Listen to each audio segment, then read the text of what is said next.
relationships are your reflection. Now, what do I mean by that? Pick any relationship at the moment that is triggering you, okay, or making you feel not so happy. So, for instance, there's a relationship with your partner, and that person triggers you time and again.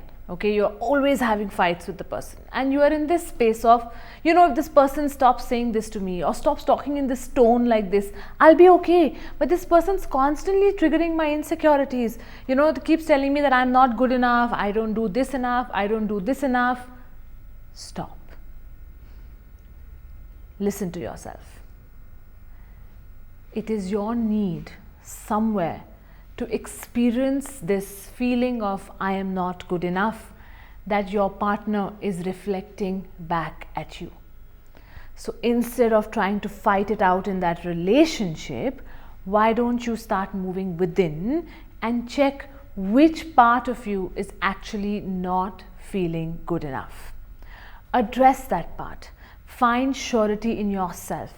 Be in equilibrium and wait and watch how your partner starts talking to you completely differently.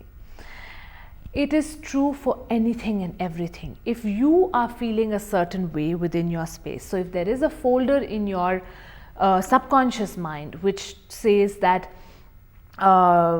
people are here to put me down, then your relationships will put you down. If there is a folder which says relationships are difficult, you will experience relationships that are difficult.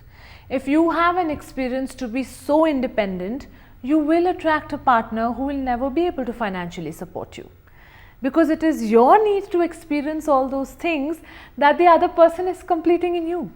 So you grew up saying, you grew up watching your mother depending on your father for money, okay, and somewhere as a girl child you took this oath that, or just promise to yourself, I will always be independent, never like my mother again. I'm going to have my own footing and my own da-da-da-da. Okay, great. Now don't complain that you don't get guys who can't support you. Somewhere you decided to experience independence at a level that you never wanted to be dependent on anyone for your finances. So you will attract partners who won't be able to provide for you. But later you'll have a problem with just that. Right? So there is no right or wrong. What we did in our childhood, what we thought in our childhood, we did, and that's okay. That's absolutely okay. But now with this awareness, why can't we bring a shift? Why can't we understand that everything that the other person is showing to me is my mirror, is something that I said. So for instance, if you are feeling guilty, or if you have a habit of feeling guilty, right, your partner will guilt you and then take you for a guilt trip. And they do this very unknowingly. No one's doing this on purpose, guys. Realize that people are placed in our life as masters to help us complete our incompletions.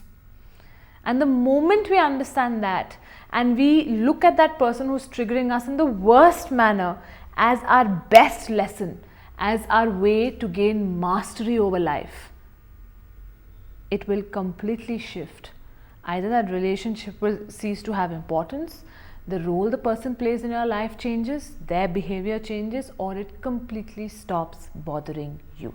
And that is the power when you understand what is your need for experience in that relationship.